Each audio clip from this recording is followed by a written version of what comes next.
Do you guys want to learn about possibly one of the easiest frogs to keep? Well, stick around.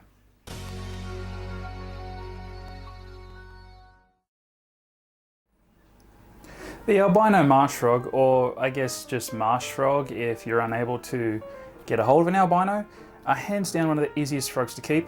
Now, there are two types of marsh frogs that you're going to see. You're either going to see striped marsh frogs or spotted marsh frogs. I have albino spotted marsh frogs. You could probably get them as striped marsh frogs with the albino gene as well. Or you could just keep the normal varieties of one or the other, which they're still quite pretty frogs, even if you don't have that albino gene. So the spotted marsh frog is native to Eastern Australia, where the striped marsh frog is found on the east coast of Australia, ranging from northern Queensland all the way down to Tasmania. Both of these frogs are, as their name suggests, found in marshes. They're also found in pools, creeks, lagoons, anything like that. Any permanent or semi-permanent body of water, you will find marsh frogs of one species or another, depending where you live. Now, being a frog, they are an insectivorous animal, meaning they only eat live animals, which primarily consist of insects. So in captivity, you'll be feeding them as such. You'll be feeding them things like crickets, you'll be feeding them small wood roaches, mealworms, small superworms, all that sort of stuff. You can even feed them like silkworm larvae if you can get a hold of that sort of stuff too. They'll take anything that fits in their mouth. They're honestly not a fussy frog at all. And they're incredibly fun to feed because they're very active. They will actually chase down their food to an extent. So you can kind of just release a bunch of crickets into their enclosure and watch them hunt them down. Or if you want to use tongs to feed them, that's also another way you can do it. They're quite happy to take food off tongs too. Often mine will take food off the tongs before I even get the tongs to them. They will jump up in the air and grab it off the tongs. So it is recommended to feed them a variety of food. I wouldn't just stick to one type of feeder insect. I would have a mixture of, say, crickets, mealworms, small superworms for smaller marsh frogs especially. Even small wood roaches are fine. And I would also dust their food in a calcium vitamin supplement every other feeding, just to keep them nice and healthy with their calcium and their vitamin levels and all that sort of stuff. Now, kept properly, these frogs can live a while. They can live between 8 and 10 years. They get to a reasonable size as well. The males are generally a bit bigger than the females. Males can max out at around 10 to sometimes even 12 centimeters long. Females are more around the 8 to 7 centimeter size, and they're physically built different once they mature as well. So they all kind of start out looking the same when they're younger. As they get bigger, the males tend to get a bit beefier, bit chunkier. Their front arms tend to get a bit bulkier compared to the females, which have very slim little front arms, and they're just generally more petite built as well. These frogs can be a little bit cannibalistic, so you want to not put a small marsh frog in with a big one. It might end up getting eaten. Try to keep them all around the same size if you're going to cohab them. But saying that, they're perfectly fine to cohab. They often will be in very close quarters with each other in the wild anyways. Just remember to not put one that's really small in with one that's really big. But like I said, to keep them all the same size, you can have as many of them living together as you like. Just prepare for a lot of croaking at night time if you're going to have males around. Males do croak, and they can croak quite loud when they get bigger. The croak sound varies depending on whether you have a striped or a spotted. The spotted marsh frog has more of a kind of a rolling sound to its croak. I would say that out of the two, the spotted's not as loud. Its croak goes for a few seconds longer than the spotted's. It's more of a rolling croak, but it's not as, I guess, high frequency or whatever. I don't know what you call it, but the sound doesn't travel as far. Where the striped has a singular sounding croak. It makes a singular kind of a popping sound every couple of seconds, but that sound travels incredibly far. So if you're a light sleeper or you don't want overly loud croaking happening in general, try to go for a spotted over a striped. Marsh frogs are a reasonably long-lived frog. They live between 8 and 10 years, so you want to set them up properly so they can live their full lifespan. Now, you want to have a tank minimum 60 centimeters long by 30 or 45 centimeters by 30 to 45 centimeters tall. It's more about floor space for these guys. They're not an arboreal frog, meaning they don't climb. They honestly can't climb that well. They don't have the sticky toe pads like a lot of your green tree frog species do. They're primarily a ground-dwelling frog, and they're going to spend most of their time at the water's edge in shallow water. So if you look at the way I've set my tank up, I'll pop some footage up of it. Basically, you'll firstly notice the water in the tank is quite shallow. you don't want to go overly deep with the water, because while they can swim in any depth of water when they have to, generally marsh frogs prefer to just kind of sit in shallow water. So they need to be able to touch the bottom, and they kind of just walk around in the shallow water.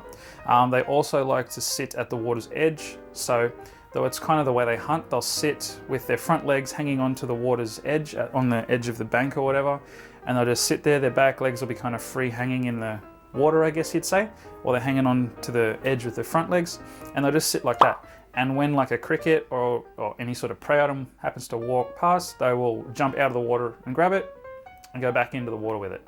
Now, so saying that, you don't want to have overly deep water, because like I said, while they can swim, they don't like to exert themselves trying to maintain their buoyancy all the time. They would much rather just sit in shallow water and kind of chill out like that for the majority of the time. They will also come up on the land as well, so you do want to offer them some flat sort of land area. As I was saying before, they're not very good climbers, so try and avoid things like overly steep ledges and cliffs or anything like that. They're not going to be able to climb them. Have kind of just flat areas that are relatively level with the water line, so they can get in and out of the water quite easily, and they can walk around. Some plants are recommended. They do like a bit of cover, so I would advise either putting some fake plants in, or if you have the lighting for it, have some real plants growing there. There's no harm in that at all. I've got real plants in mine. I have some rabbit's foot fern just growing in my frog tank, and they quite enjoy that. They'll often get in the rabbit's foot fern and hide sometimes, but majority of the time they're in the water or sitting up on the land right at the water's edge. So once you've got the general idea of the tank mapped out, you know where you want to put all your rocks and your plants and all that stuff. Next thing is water parameters. Now it's pretty straightforward for these guys. Make sure you dechlorinate the water. So I would advise grabbing some water conditioner. You can get it at any aquarium. Just make sure there's no chlorine in the water. Other than that, you just want to keep the water very clean. Like I said, it is hard to have a filtration system with marsh frogs, especially smaller ones, because they like shallow water.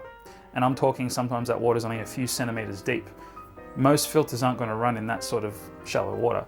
So if you can't get a filtration system sorted for that tank, I would at least water change regularly, at least once a week. Do a water change on the tank, just change that water over. I have live plants growing in mine, so that also helps with things too, because it's almost like a hydroponics or aquaponics, I guess you'd say, sort of thing, where the plants are actually absorbing nitrates from the water. But I still do water changes regularly and keep that water quality good, because amphibians do absorb everything through their skin, and if their water parameters are bad, e.g. there's ammonia in the water or something, or your nitrates are super high from lack of water changes or whatever, that's going to affect your frog at some point. So it's good to keep that water nice and clean. The other thing to take into consideration with these guys is temperature. Now it's pretty straightforward for these with temperature too. They don't need any fancy sort of heating equipment like a lot of your other more advanced frogs or reptiles might need. Both your spotted and your striped marsh frogs are both on the kind of eastern to even southern side of Australia, where we do have our winter, and it does get a bit cold, you know, during winter time there. It's not like hot all the time. So these guys are quite happy in anything from 20 to 25 degrees Celsius. They can tolerate colder, and I would recommend not letting them get too cold. They can tolerate down to 10 degrees Celsius, but I'm not saying keep them at 10 degrees Celsius. I'm saying that's what they can tolerate before they actually start possibly dying. But you don't want to keep them at 10 degrees if you can avoid it. That's just kind of what their limit is. 20 to 25 degrees Celsius, which is kind of similar to what we're comfortable in, is actually perfect for marsh frogs. They don't need any fancy heat lamps or heat mats or any of that stuff. If your room temperature in your home is around 20 to 25 degrees Celsius roughly, which most homes I assume are, then that's perfect for them. If you do get hotter than that, if you live in a very tropical climate or you get up to 30 degrees Celsius, you might just have to make sure your enclosure has well ventilated, like a top or something, just to help keep that air ventilation going. 30 degrees, again, they can tolerate, but they prefer it a tad lower. So you might have to, like I said, have a well ventilated enclosure up the top, or even have a fan blowing over the surface just to keep that ambient temperature down a tad. For the most part, what temperature we're comfortable in, they're comfortable in. So regarding the lighting for these, UVB lighting isn't actually necessary for marsh frogs as they're a strictly nocturnal frog. However, in captivity, when they get used to being around people, they do tend to come out during the daytime quite a lot, and they'll kind of hop around and be active during the day. And this is why I kind of like them as pets, because they're just kind of a fun, active frog to watch. They're always out and about doing things. But by nature, they're nocturnal, so technically they don't need UVB. However, you can give it to them. There is absolutely no harm in giving them UVB, and I would recommend it anyway, because, I don't know, I've found a lot of reptiles that people say they don't need UVB, like certain species might not need UVB for whatever reason. There are always benefits to UVB, even if you can keep that animal without it. So, at the least, I would just run a low spectrum UVB on them, like a 2.0 or maybe a 5.0. But I wouldn't go any higher than that, as it might actually burn them, because they are a nocturnal species. And if, again, I'm talking about albino marsh frogs, like I've got, albinos are just generally more light sensitive and more UVB sensitive than a lot of your, I guess, natural colored species of animal. So if you did want to run UVB for the albinos, have it a very low spectrum one, just like a 2.0 or something. Make sure there's lots of cover and plants for them to hide so they can escape the light if they need to. Now, when it comes to handling, these are not a handling frog by any means, and it's not because they're going to bite you. It's purely because they're incredibly fast and agile and jumpy. They don't stick to things like green tree frogs do, so they're going to go to the ground and then they're going to hop continuously, quite quickly mind you, until they get underneath something to get away. So if you drop one on the floor, you have a few seconds to grab it before it disappears underneath something in your house. Good luck getting it back. They're a very fast frog, they're very alert, they're very reactive, more than a green tree frog. A green tree frog might hop once in a while and then it'll just hop and sit and stay where it's landed and you have time to pick it up again. These things don't do that. They will just hop, hop, hop, hop, hop until they've completely disappeared and gone away under something. So they're not really something you can handle at all. If you need to move them from one place to another for whatever reason, I'd advise just kind of coaxing them into a container, putting the lid on and moving them that way. Don't even bother trying to pick them up. They're very like squirmy, you can't hang on to them. So yeah, they're not a handling frog. And if you do need to touch them with your hands, I'd advise having very clean hands that are wet, or wear gloves, just because a lot of the things on our skin don't mix well with a frog. Like I was saying, their skin is very absorbent. They absorb and breathe in through their skin.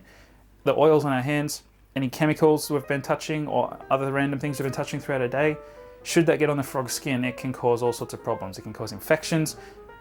Oils on our skin draw moisture from theirs, so we can dehydrate them from too much handling. So I'd advise either wearing a pair of disposable gloves, or at the very least, make sure your hands are very clean with no soap, just water, and make sure they're wet when you're moving them, and don't hold them for longer than you have to. But ideally, these are a strictly display frog, and I would advise just cupping them in a container if you have to move them anyways. Well, that's my video on the albino marsh frog, or I guess just the standard colored marsh frog, if that's all that's available to you. Like I was saying, these are incredibly easy. They're a very rewarding frog to have. They're very fun to watch. They're very entertaining to feed. Super responsive and reactive to you when you come up to the tank and kind of interact with them. Mine will often jump up to the front of the tank as soon as I come near. More or less they're after food.